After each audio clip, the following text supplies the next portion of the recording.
자, 오늘 오전에 다 같이 읽으실 성경 말씀은 고린도전서 12장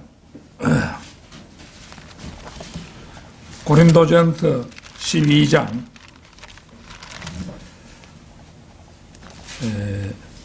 22절에서 25절까지 말씀입니다.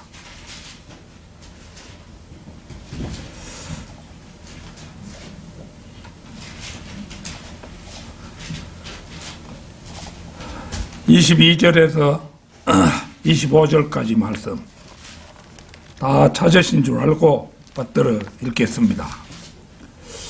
뿐만 아니라 몸의 더 약하게 보이는 지체들이 오히려 더 요긴하고 우리가 덜 귀히 여기는 몸의 지체들에게 보다 많은 존귀로 입혀주며 우리의 아름답지 못한 지체들은 더욱 아름다운 것을 얻으며 우리의 아름다운 지체들은 요구할 것이 없느니라. 오직 하나님께서는 그 몸을 고르게 하사 부족한 지체에게 더 많은 존귀를 주셨으니 이는 몸 안에 분열이 없게 하실 뿐만 아니라 지체들이 서로에게 동일한 관심을 가지게 함이라. 자, 오늘 드릴 말씀의 제목은 하나님께서는 핸디캡을 더욱 귀히 쓰신다. 하나님께서는 핸디캡을 더욱 귀히 쓰신다. 이런 제목으로 말씀을 드리겠습니다. 핸디캡이라는 말은 자신에게 특별히 불리하게 작용하는 여건이란 뜻의 상용화된 외래어입니다. 핸디캡을 이겨내다 혹은 적진이라는 핸디캡에도 불구하고 3대 영의 승리를 거두다 이런 등의 용례로 곧잘 쓰입니다. 우리의 몸은 이 세상 삶에서 한평생 살아가는 집입니다. 집이라도 자칫하면 깨어지고 무너지기 쉬운 집입니다. 그리고 그 집에는 각자 핸디캡들이 있습니다. 어떤 이는 몸은 허약한데 머리가 아주 명석하기도 하고 또 어떤 이는 몸은 튼튼한데 머리가 좀 둔하기도 합니다. 또 어떤 이는 다리가 매우 허약한데 또 다른 이는 팔이 특히 약하기도 합니다. 또 어떤 이는 외향적인 허약함만 가지고 있는 것이 아닙니다. 어떤 이는 겉으로 보기에는 멀쩡한데 간이 나쁘기도 하고 어떤 이는 심장이 약하기도 하며 또 다른 사람은 위가 또는 콩팥이 나쁘기도 하지요.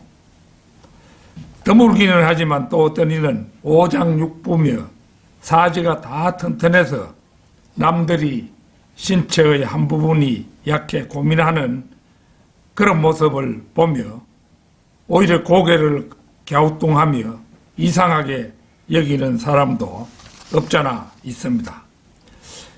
그런데 놀라운 일은 몸이 튼튼하다고 꼭 오래 살거나 몸이 약하다고 해서 꼭 단명하는 것도 아니라는 사실입니다. 요즘 첩첩 산골 시골에 가면 힘을 잘 쓰던 할아버지들은 대개 일찍 죽고 없고 몸이 약해 한평생 신앙고난 살던 할머니들은 살아남아 시골집을 지키고 있는 것을 쉽게 찾아볼 수가 있습니다. 이에서 우리 몸이 튼튼한 것이 오래 사는 것과 정비례하지 않고 몸이 약한 것이 오히려 장수와는 반비례하는 듯한 느낌을 자주 받습니다. 오늘의 본문 말씀은 몸에 대해 말씀하고 있는데 이 몸이 우리 개개인의 몸과는 다른 어떤 몸을 말하고 있다는 사실입니다. 이 몸은 여러 가지 면에서 우리가 가진 몸과 비슷한 점도 있고 다른 점들도 있다는 점은 흥미롭습니다. 본문 몇 절 앞에 12, 13절 한번 보겠습니다. 12절, 13절. 몸은 하나인데 많은 지체가 있고 한 몸에 지체는 많아도 모두 한 몸인 것처럼 그리스도께서도 그러하시니라. 유대인이나 이방인이나 종이나 자유인이나 한 성령에 의하여 우리 모두가 한 몸 안으로 침례를 받았으며 또 모두가 한 성령 안으로 마시게 되었느니라. 여기서 말하는 몸은 단도직입적으로 말해서 그리스도의 몸으로 우주적인 몸을 말하고 있습니다. 구원받은 지체들이 모여서 이룬 오직 한 몸, 그것은 지역교회를 가리키는 말이 아닙니다. 지역교회에는 구원받은 사람도 있고 그렇지 않은 사람도 섞여 있습니다. 다른 지역교회도 마찬가지입니다. 무수히 많은 각 지역교회에서 진정으로 구원받은 사람들의 전 우주적인 총합, 바로 그것이 여기에서 말하는 그리스도의 몸입니다. 그러니까 그리스도의 몸에는 구원받지 못한 사람은 단 한 사람도 끼지 못합니다. 지금 여기서 말하는 몸은 영적인 몸으로 전 우주적인 유기체입니다. 유대인이나 이방인이나 종이나 자유인이나 한 성령에 의하여 우리 모두가 한 몸 안으로 침례를 받았으며 또 모두가 한 성령 안으로 마시게 되었느니라. 여기서 말하는 몸은 구원받은 모든 그리스도인들로 구성된 영적인 한 몸입니다. 왜 몸인가 하면 한 성령에 의하여 한 몸 안으로 침례를 받았기 때문입니다. 물론 여기서 말하는 침례는 물 침례가 아니라 성령 침례이면 두말할 나위가 없습니다. 또한 이 몸은 한 순결한 처녀로 어린 양의 혼인식에 주인공으로 참석하는 바로 그 신부이기도 합니다. 우리 몸이 여러 지체가 한 몸을 이루고 있듯이 이 영적인 몸도 몸은 한 지체가 아니라 여러 지체로 되어 있으니라고 그 12장 14절에서 말씀합니다. 여러 지체가 한 몸을 이루고 있는 우리 몸은 좀처럼 따로 떨어져 나가지 않습니다. 가령 손가락이나 발가락에 이상이 있어 하나를 불가피하게 잘라낼 경우도 있습니다. 그러나 그런 일은 좀처럼 일어나지 않습니다. 특별히 한 지체가 이상이 있을 때 전체를 살리기 위해 우리는 그 일을 우리 신체의 경우에는 결행할 수가 있습니다. 내가 그 어린 시절 기억인데 우리 뒷집에 사는 그 할아버지가 그 발가락 하나가 이제 이렇게 겹쳐지는 거예요. 이 손가락을 하면 이렇게 겹쳐지니까 이걸 이렇게 해놔도 이리 올라가고 이러니까 발이 아파서 걸음을 잘 못 걷고 이래가지고 그 김천에 그 우리 고향 근처에서는 가장 큰 도시가 김천이에요. 그 김천에 나가서 그 수술을 받고 왔어요. 그러니까 발가락 하나를 잘라버린 거죠.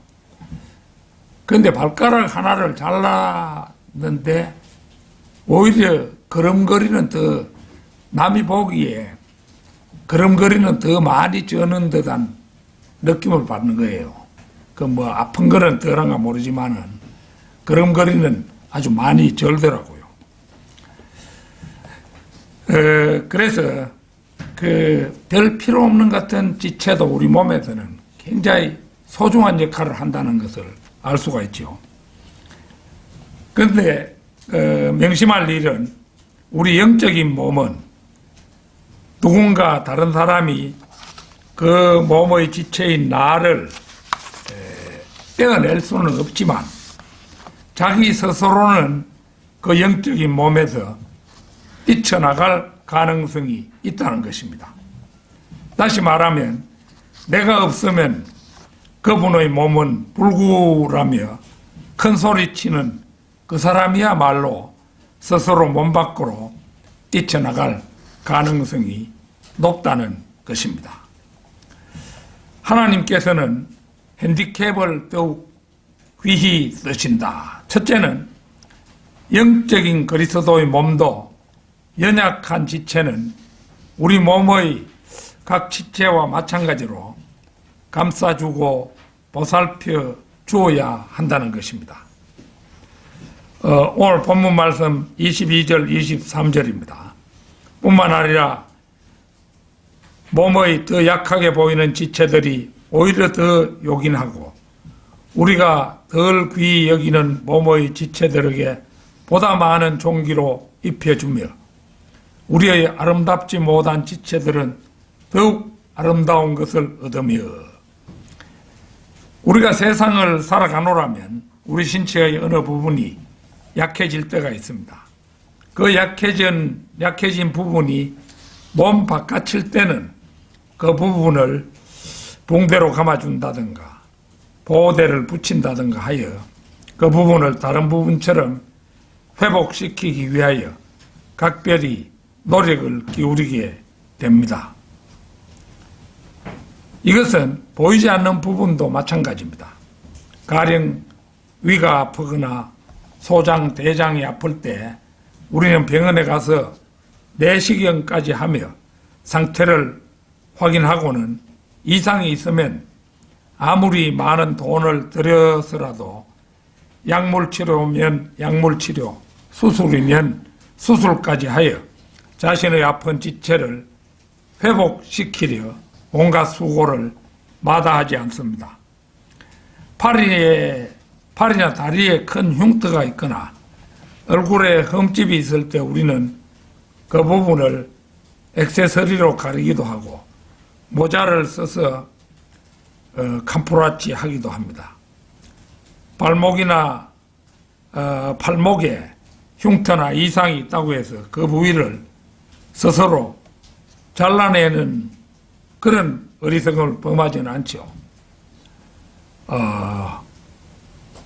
저는 왼손에 여기 제법 큰 흉터가 있는데 이게 어린 시절에 숨바꼭질을 하다가 그 시골에 있는 디딜방아 거기에 치었는데 그래가지고 거기가 멍이 많이 들었는데 요새 같으면은 아무 흉터 안 나고 될 텐데 옛날에 뭐 시골에 살다 보니까 의료 사정이 그렇잖아요. 그러니까 이제 민간 요법으로 복숭아 나무 이파리를 찧어 가지고 그걸 가지고 반죽을 해가지고 여기에 붙이고 이랬는데 나중에 보니까 거기에 살이 다 썩어버린 거예요. 그래가지고 흉터가 제법 크게 되었어요.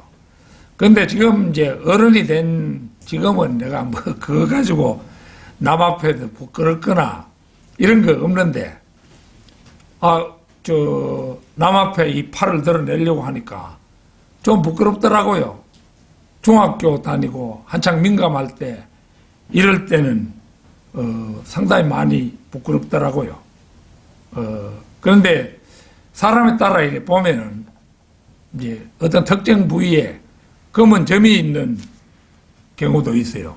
그래가지고 난 우리 마을 우리 선배 가운데 한 사람이 팔목에 무슨 붕대를 하나 늘 감고 다니더라고요. 저 사람 저게 저 감고 다니는 게 저게 뭐야 했더니만은 나중에 그 붕대를 그 풀었던 그 장면을 목격했는데 거기에 검은 점이 있어요. 검은 점이 제법 크다란 검은 점이 있어요. 그러니까 남복이 좀 창피하니까 그걸 보지 않도록 붕대를 감아가지고 다니던 그런 이제 것이었죠. 그래서 그러니까 이제 사람들은 자기 그 외면적인 몸에 대해서도 신경을 많이 씁니다. 흉터 같은 거라든지 점이라든지 이런 게 있습니다. 그런데 그 얼마 전에 어떤 불구자의 동영상을 본 적이 있습니다. 그는 어린아기 때 경찰서 앞에 버려져서 버림받고 보육시설에서 자라났는데 선천성 소아마비로 다리에 이상이 와서 다리 오금은 뒤로 굽잖아요. 뒤로 굽는데 이 사람 막 앞으로 이렇게 삐딱하게 굽혀지는 거예요. 그래가지고 그럴 때마다 고통스럽기가 이루 말할 수 없는 그런 사람이에요. 그러나 그럼에도 불구하고 날마다 거리에서 달리기를 하고 또 학교에 가서 철봉하고 평행봉에 매달리면서 몸을 단련하기를 마다하지 않는다는 겁니다. 그런데 사연을 알고 보니 몇 달 후에 장애인 달리기 대회가 있는데 거기서 1등하고 메달을 따서 이제 어딘가에 계실지도 모르는 그런 부모님을 찾아서 걸어드리고 싶다는 포부를 가지고 있었어요. 그렇다고 그는 자기의 그 불편하기 이럴 데 없는 다리를 뭐 잘라버리고 의족을 할 생각은 조금도 없는 거죠. 의족보다는 100배 나은 거예요. 그래도 오히려 그 다리를 자랑스럽게 생각하면서 어느 훗날 이름도 얼굴도 모르는 부모님 만날 날을 고대하면서 날마다 거리에서 운동을 하고 있었던 것입니다. 그래서 알고 보니 그는 이제 장애인 달리기 전라북도 선수인데 달리기 운동 후에는 또 장애인 시설로 돌아가서 중증 장애인 센터에서 자기보다 나이가 많고 더 어려운 사람들에게 자기 밥도 못 먹는 그런 사람들에게 밥을 먹여주는 봉사를 또 하더라고요. 그 댓글들을 보니까 참 천사 같은 사람이다. 이런 칭찬들을 많이 하고 있었어요. 그런데 이제 잠자는 시설이 또 있는 모양인데 거기 가서 잘 적에 보면은 이 사람은 바로 앉을 수도 없고 누울 수도 없고 이런 형편이에요. 그러니까 굉장한 장애인이라고 할 수 있죠. 그래서 몸은 그렇게 흉한 장애인이지만 그의 마음만은 그 아름다운 천사였다는 거죠.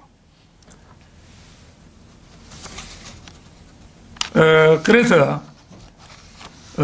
그는 이름이 상훈이라는 이름을 가지고 있었는데 그에게 있어서는 따지고 보면은 보물 1호가 남보기에도 흉하고 달리고 싶을 때도 힘드는 바로 그 불구다리가 자기의 보물 1호예요.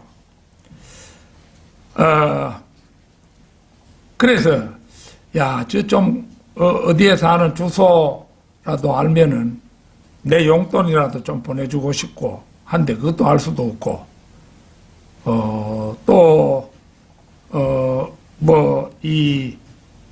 경주나 영천, 포항 이런 데점만 돼도 한번 찾아가가지고 구령이라도 해서 그렇게 진리 가운데로 인도해주고 싶은 생각도 나지만 그게 잘 되지 않는 형편이지요.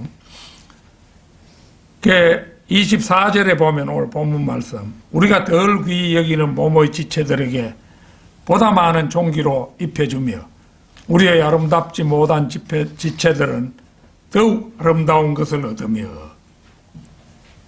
이렇게 말씀하고 있죠. 우리가 어리던 시절에는 돌멩이 같은 것에 찍혀서 생인손을 앓을 때가 간혹 있었습니다. 우리 어린 시절에는 돌멩이 납작한 거 이런 걸 가지고 뭐 세워놓고 이제 상대방에 이렇게 던져가지고 맞춰가 뭐 넘어뜨리고 뭐 하는 이런 이제 게 있었는데, 이게 잘못하면은 뭐 세우고 있는데 저쪽에도 그 돌을 던져가지고 그 손가락이나 이런 게 그 찍히는 경우가 있어요. 그래 되면은 이 손톱 아래 멍이 시커멓게 들면은 거리로 균이 침입해가지고 그 생인손을 앓게 되는 거예요. 생인손 그거 나는 한 두세 번 알아봤는데 억수로 아파요. 잠을 못 잘 지경이에요. 그런데 이게 그 안이 다 골마가지고 고름을 짜내고 나면은 좀 시원해지고 그러면서 이 손톱이 통째로 빠져버리는 거예요. 빠지고 그 안에서 그 쌀알 만큼한 그 싹이, 손톱의 싹이 나와가지고 다시 이제 회복이 되는 그런 과정을 저는 겪었습니다. 그래서 그 보면은 가령 새끼손가락이 생인손을 앓더라도 새끼손가락 작지만은 이거 아프면 잠 못 잡니다. 그러니까 사실 이제 우리가 무심하게 지내다 보니까 그렇지, 우리의 그 교회 영적 지체들이 있을 때 그 지체들이 어떤 그 불편함이나 이런 게 있을 때 우리들이 그걸 알아보고 같이 기도하고 이렇게 해주는 것이 마땅하겠죠. 하나님께서는 핸디캡을 더욱 귀히 쓰신다. 둘째는 오늘의 설교 제목 그대로 우리의 핸디캡을 더욱 귀히 쓰시는 하나님입니다. 오늘 본문 말씀 24절, 25절입니다. 우리의 아름다운 지체들은 요구할 것이 없느니라. 오직 하나님께서는 그 몸을 고르게 하사 부족한 지체에게 더 많은 종귀를 주셨으니 이는 몸 안에 분열이 없게 하실 뿐만 아니라 지체들이 서로에게 동일한 관심을 가지게 함이라. 자신이 만약 다른 사람보다 못생긴 그리스도인이라면 그 사람은 다른 사람보다 훨씬 더 많은 은혜를 받습니다. 또 어떤 그리스도인은 자신들이 별로 잘생기지 못하여 하나님께서 자신에게 주신 것이 없다고 생각하는 사람이 적지 않습니다. 그러나 그것은 천만의 말씀입니다. 하나님께서는 잘생기지 못한 용모 대신에 다른 사람이 갖지 못한 특별한 무엇인가를 그 사람에게 더 주십니다.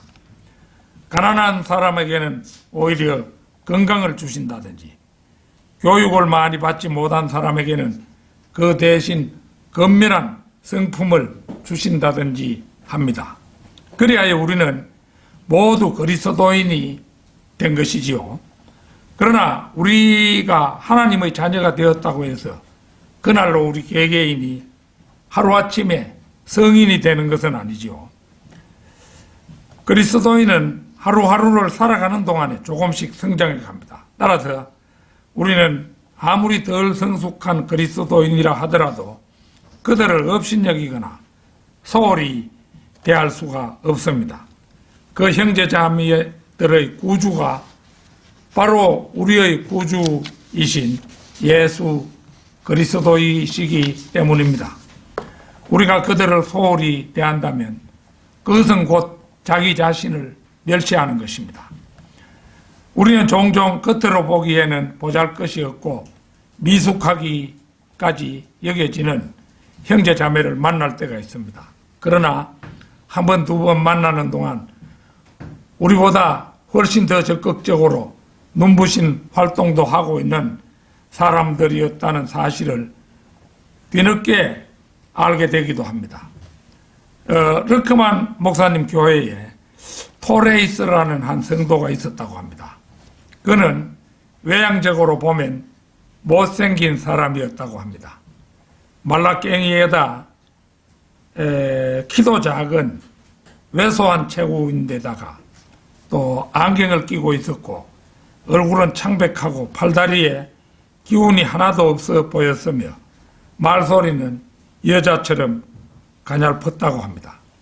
그가 처음 교회에 왔을 때 보니 아무도 그가 그리스도인으로서 무슨 하찮은 일 한 가지라도 할 것 같지가 않았다고 합니다. 그랬던 그가 첫 해에는 이게 기간은 안 나타나 있어요. 그런데 이게 달마다 월별로 나타낸 건지 모르겠는데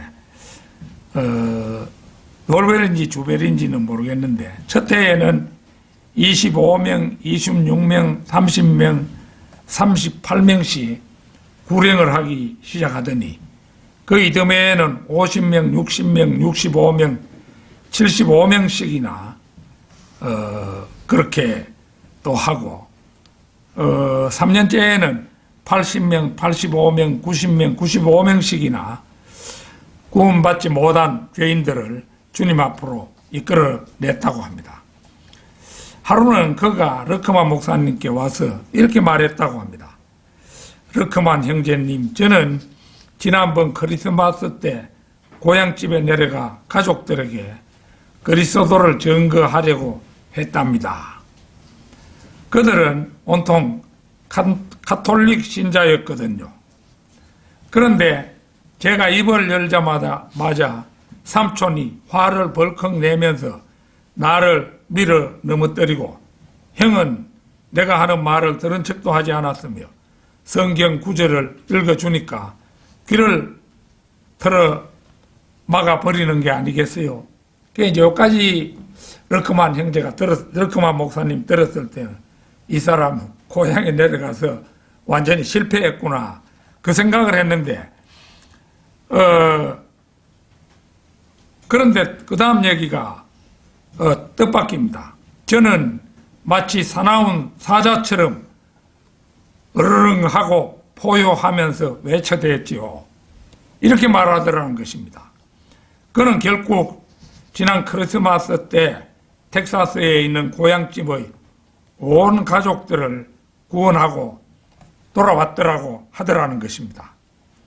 아버지, 어머니, 형, 누이들은 말할 것도 없고 아저씨, 아주머니, 할아버지, 할머니 할 것 없이 몽땅 예수 그리스도께로 인도하여 진짜 구원을 받게 했다는 것입니다. 겉으로만 보면 보잘것없어 보이던 그가 실은 사자처럼 용감한 투사였다는 것입니다. 우리가 여기서 얻는 교훈은 외양만 보고 그 사람이 보잘것없는 그리스도인이라고 판단하고 멸시하는 것은 아주 잘못된 일이라는 거지요. 사람은 누구나 한 면으로는 무엇인가 부족하여도 주님께서는 다른 면으로 강한 능력을 반드시 주셔서 부족한 면을 넉넉히 보완하고도 남게 해주시는 법입니다. 자, 오늘 25절 본문 말씀. 이는 몸 안에 분열이 없게 하실 뿐만 아니라 지체들이 서로에게 동일한 관심을 가지게 함이라. 주님께서 각자에게 할 일을 맡기시고 능력을 주심으로써 누구라도 주의 일꾼들을 서로 존중하고 그리스도인들끼리는 서로 존경하도록 하시며 이를 통하여 몸이 분열되는 일이 없도록 하십니다. 그리스도의 지체들은 가난하고 힘없어 보이는 성도들을 존경해야 합니다. 만일 우리가 그렇지 못하다면 죄악을 저지르는 것이며 하나님 앞에 가증스러운 일을 범하는 것입니다. 우리는 하나님의 말씀대로 믿는 우리의 확신에 찬 믿음에 힘입어서 그리스도 안에서 서로서로 우정과 사랑을 나누어야 합니다. 그리스도인들은 동일한 믿음 안에서 서로를 존중하는 마음으로 하나가 되기를 주저하지 말아야 할 것입니다. 하나님께서는 핸디캡을 더욱 귀히 쓰신다. 셋째는 우리의 핸디캡을 더욱 귀히 쓰시는 하나님의 도구요 본보기가 된 한 사람의 삶을 살펴보고자 합니다. 그 사람은 바로 일본의 유명한 여류 소설가 미우라 야코라는 사람입니다. 1964년 7월 10일 일본 아사히 신문은 조간 1면에 42세의 주부로 잡화점을 운영하는 미우라 야코가 1천만행 현상소설 공모에 그녀의 작품인 빙점이 1위로 뽑혔음을 보도했습니다. 이 작품은 일본은 물론 한국에서도 센세이셔널한 반향을 불러일으킨 작품이었습니다. 저도 이제 이게 제가 그 당시에는 주로 그해의 노벨 문학상 수상 작품집이라든지 뭐 이런 거 하는데 미우라 아야코 빙점 이거 제가 이 책을 직접 사봤어요. 그 당시에. 그게 이제 이 미우라 아야코는 1922년 일본 홋카이도 아사히가와에서 태어났습니다. 이 아사히가와하는 이곳이 우리나라로 말하면 한 군 정도 되는 그런 곳이에요.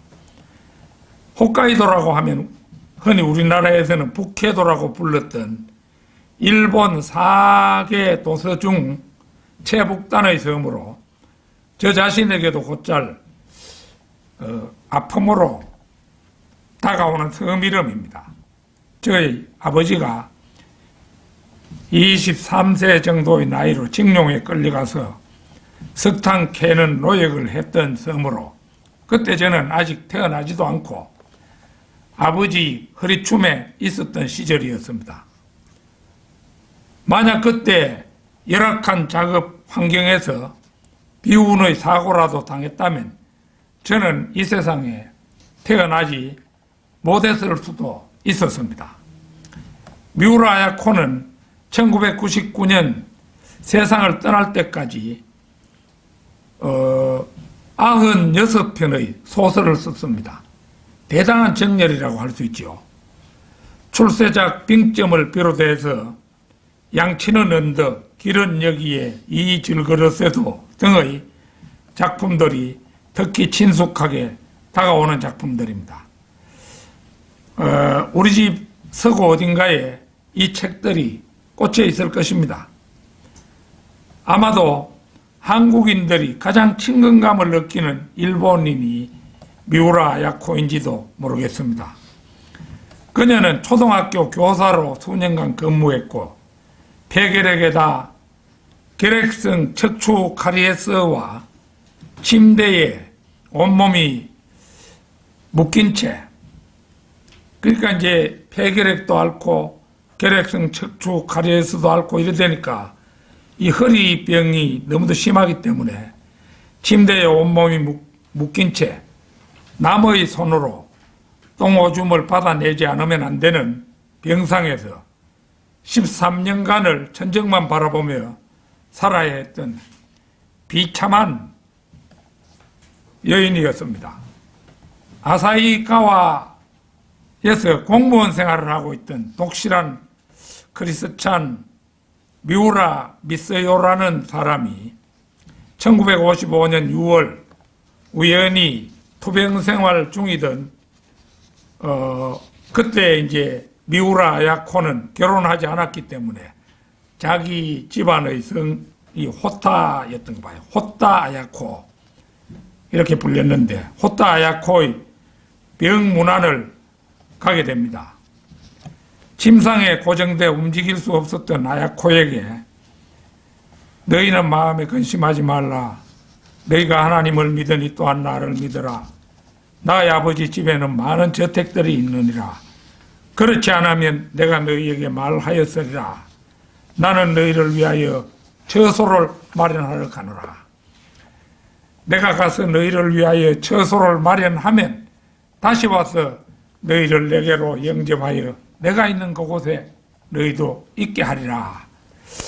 이 요한복음 14장 1절에서 3절을 이 미우라 미스요라는 이 방문객이 읽어줍니다. 그러니까 이 미우라 호타야코가 찬송가를 불러달라는 그런 불러달라는 부탁을 했어요. 그러니까 이 미스요 씨는 오늘 우리가 불렀는데 내 주를 가까이 하려 함은 십자가 짐 같은 고생이나 내 일생 소원은 늘 찬송하면서 주께 더 나가기 원합니다. 이걸 불러 주었다고 합니다. 그래, 세 번째 방문을 하던 날에 미우라 미스요, 이 사람은 아주 독실한 크리스찬이었기 때문에 일정한 주기적으로 일정한 기간을 두고 어려움에 처한 환자들을 방문해서 위로하고 이런 일을 했던가 봐요. 그러니까 그 호타야코를 찾아봤던 거죠. 그래 세 번째 방문을 하던 날에 이 미스요 씨는 하나님 제 생명을 아야코에게 주어도 좋습니다. 아야코를 낫게만 해주세요. 이렇게 기도를 했다고 합니다. 이 기도가 아야코의 마음을 움직였습니다. 두 사람이 만난 지 5년 후에 결혼을 하게 됩니다. 그때까지도 아야코는 병상에 누워 있었지만 건강은 꽤 회복이 되었습니다. 이때 미스요 씨는 3일간만이라도 함께 할 수 있다면 결혼하겠다고 말했다고 합니다. 이 말에 이 호타 아야코가 감격했던 거죠. 그때까지도 아야코는 병상에 누워 있었지만 건강은 꽤 회복이 되었습니다. 이때 미스요 씨는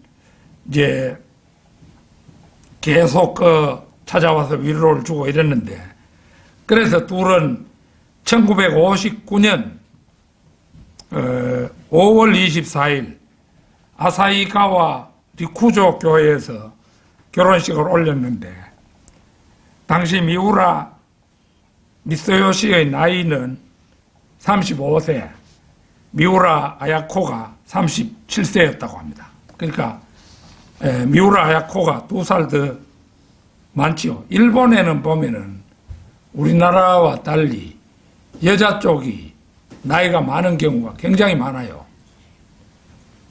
그 북켓 바둑 얘기를 해서 상당히 미안합니다만은, 바둑을 잘 도는 사람 가운데 기단이라는 일본의 구단이 있었어요.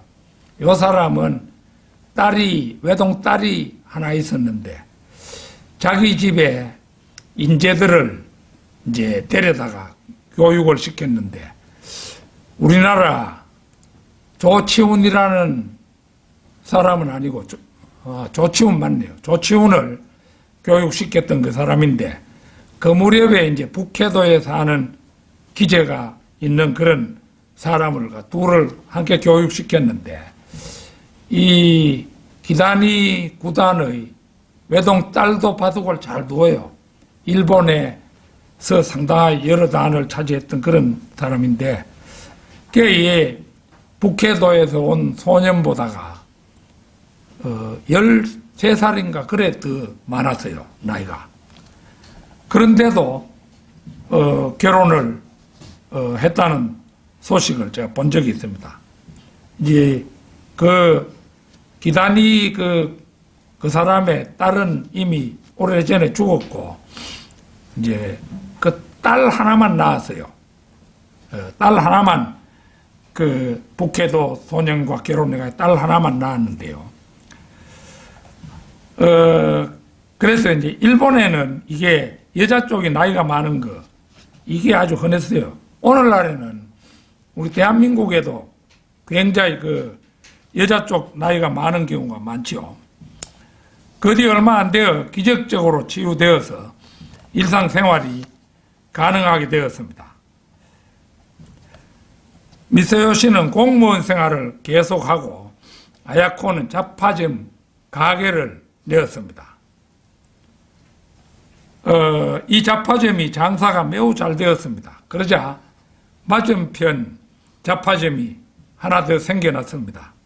그러나 이 아야코네 잡화점만 손님이 붐비고 맞은편 잡화점은 늘 한산했습니다.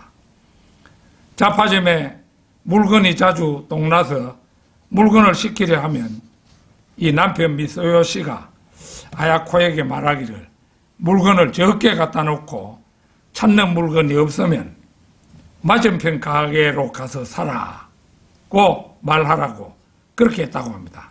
그러면서 이유가 뭐냐? 저쪽 집은 식구도 많고 공부시켜야 할 아이들도 있으니 물건이 더 많이 팔려야 하지 않겠느냐 이렇게 말했다 합니다. 아주 아름다운 그리스도인의 마음 씀씀이라고 할 수 있죠. 그 후 이제 하루 종일 물건 파느라 앉을 새도 없던 가게가 좀 한산해졌는데 이 무렵에 이 아야코는 이제 아사히 신문에서 현상 모집 광고를 보고 그날부터 구상을 하고 소설을 집필하기 시작했다고 합니다. 그런데 이렇게 시작한 소설 빙점이 1천만행 현상 모집에 응모작이 700여 편이나 되는 가운데서 1위로 당선이 되었던 것입니다. 맞은편 가게를 위해 의도적으로 물건을 적게 팔았던 그 갸륵한 미우라 부부의 착한 마음에 더 큰 것으로 갚아주신 하나님의 선물이라 할 수 있겠지요. 1967년 시오카리 고개를 쓸 때부터 30년 동안 이제 미소요는 공무원 생활을 하다가 이제 그 공무원 생활을 그만두고 아내의 비서 노릇을 하기로 했던가 봐요. 그래서 아내 그 미우라 아야코의 충실한 비서로 지냈다고 합니다. 그러니까 이제 아야코가 펜으로 뭐 잘 쓰기가 힘드니까 구술을 하는 것을 받아 정리하는 일을 기꺼이 했던 것입니다. 미우라 아야코는 병을 줄곧 달고 살았습니다. 그 뒤에 직장암으로 수술을 받았고 69세에는 파킨슨 병까지 앓으며 고생하는 아내를 위해 기꺼이 시중을 들고 글 쓰는 작업을 거들었습니다. 그는 아내 아야코가 무려 15권이나 되는 소설을 완성할 수 있도록 이제 그 입으로 구술하는 것을 받아 적어가지고 정리한 사람이 바로 미소요, 남편 미소요였어요. 아사히가와 미홀린에는 미우라 아야코 기념 문학관이 있습니다. 아야코가 죽기 1년 전인 1998년에 이 기념관은 세워졌습니다. 기념 문학관 건립을 위해서 그녀의 작품들을 사랑한 1만 5천여 명이 십시일반으로 기부한 금액이 무려 그 당시 돈으로 2억 엔에 달했습니다. 2억 엔은 일본 돈이 우리 돈보다 10배 가치가 있죠. 그러니까 2억 엔이라는 것은 그 당시 2억 엔이면 지금 돈보다 훨씬 컸겠죠. 그러니까 그 당시 돈으로 20억 원이었던 거예요. 그래서 지금부터 23년 전인 그 시기에 우리 돈으로 무려 20억 원이나 기부금이 모였다는 사실은 그녀의 작품들이 많은 이들의 신금을 올렸다는 증거라고 할 것입니다. 파킨슨 병 발병 5년 후에 아야코는 목소리가 잘 나오지 않아 모든 집필 활동을 중단했습니다. 미소요 씨는 잠시도 아내 곁을 떠나지 않고 간병하며 회복되기를 원했지만 미우라 아야코는 77세를 일기로 눈을 감았습니다.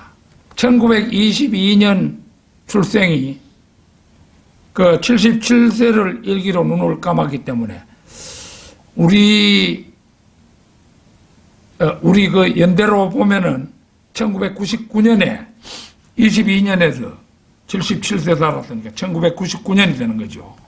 그래서 이제 눈을 감았습니다.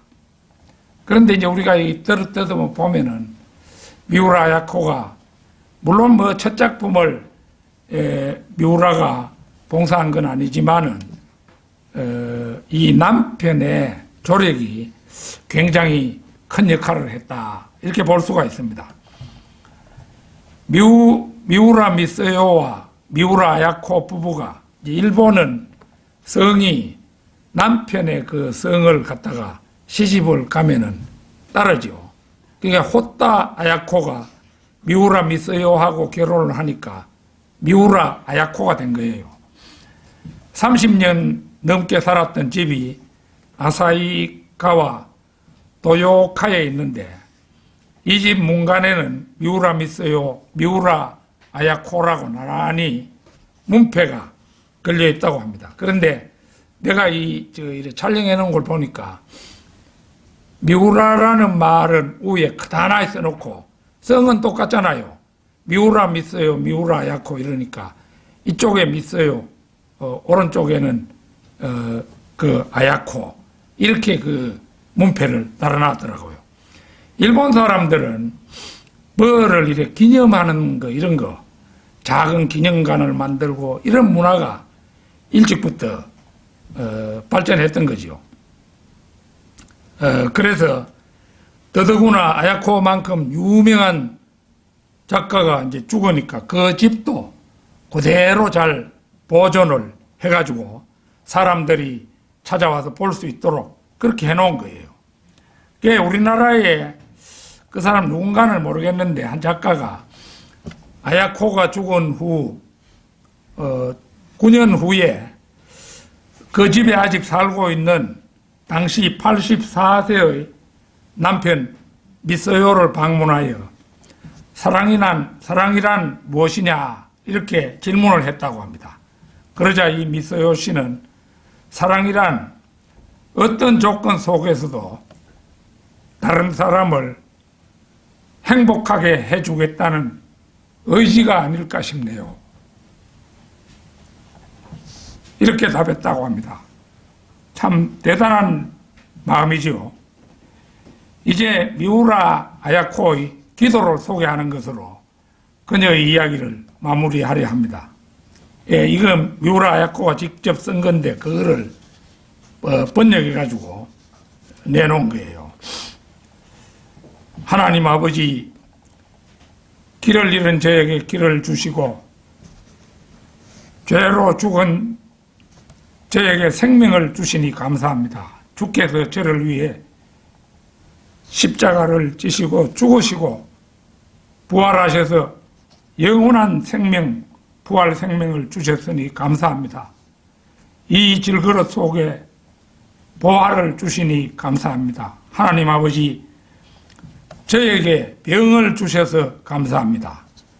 폐결핵, 결핵성 척추 카리에스, 피부 질환, 직장암, 파킨슨 병을 주셔서 바깥 출입을 못하고 오직 주님께 집중하고 의지하고 사랑하게 하셨으니 감사합니다. 주님의 사랑의 넓이와 높이와 깊이를 경험하게 하셨으니 감사합니다. 이거 뭐 사랑의 넓이와 높이와 깊이 이라니까 로마서 8장 38절 39절 그 어름이 생각나죠.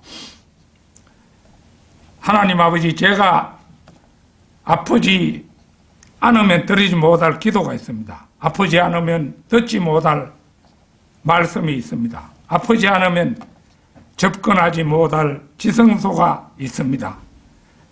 아프지 않으면 우르르 뵙지 못할 거룩한 얼굴이 있습니다. 이 얼굴은 예수님 얼굴이겠지요. 아프지 않으면 저는 인간일 수조차 없습니다. 하나님 아버지, 저는 그를 통해 하나님의 말씀을 더 많은 사람에게 전하기 원합니다. 사랑과 생명의 메시지를 나누기 원합니다. 단 사흘을 살다 죽더라도 저와 결혼하겠다던 남편의 사랑에 감동하여 결혼하였습니다. 그리고 40년 동안 우리 부부가 한마음이 되어 주님을 섬기게 하셨으니 감사합니다. 주님, 저는 매일 아침 눈을 뜨면 오늘이 생의 마지막 날일지 모른다고 생각합니다. 죽음이라는 최후의 의무를 완성하기 위해 저는 매 순간 주님만 바라보며 최선을 다해 살아갈 것입니다. 이게 이제 그 사고방식이 죽음은 그냥 필요 없는 것이 아니고 죽음이 최후의 완성이라고 본 거예요.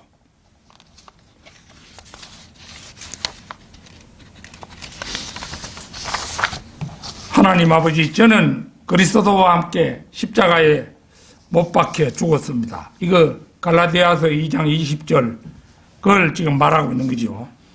이제는 제가 사는 것이 아닙니다. 그리스도께서 제 안에 사십니다. 이제 내가 육체 가운데 사는 것은 나를 사랑하사 나를 위해 자신을 버리신 하나님의 아들을 믿는 믿음 안에서 사는 것입니다. 제 안에서 사망이 생명에게 삼킨 바 된 부활 생명의 역사를 이루신 주님을 찬양합니다. 기도가 이렇게 되어 있어요. 자, 결론적으로 오늘의 본문 말씀 가운데 가장 하이라이트는 무엇이라고 생각하십니까? 오직 하나님께서는 그 몸을 고르게 하사 부족한 지체에게 더 많은 종기를 주셨으니, 우리는 이 말씀을 음미하면서 빙점의 작가 미우라 야코야말로 부족한 지체에게 더 많은 종기를 하나님으로부터 듬뿍 받은 사람이라는 생각을 하지 않을 수 없습니다. 폐결핵에다 결핵성 척추 카리에스에 걸려서 13년간이나 누워서 지내며 똥오줌도 자신이 처리하지 못했던 핸디캡, 그 절망의 구렁텅이에서 건져내어서 일약 세계적 작가가 되게 하시고 작품으로 많은 사람을 그리스도께로 인도한 그녀의 놀라운 생애에 새삼 감사와 함께 박수를 보내지 않을 수 없습니다. 그리고 자신이 부족한 지체라고 느낀다면 오늘부터라도 여러분께서도 자신을 헌신하여 하나님께서 주실 더 많은 종기를 자신의 것으로 차지하는 여러분 모두가 되시기를 진심으로 축원해 마지 않습니다. 다 같이 기도드리겠습니다.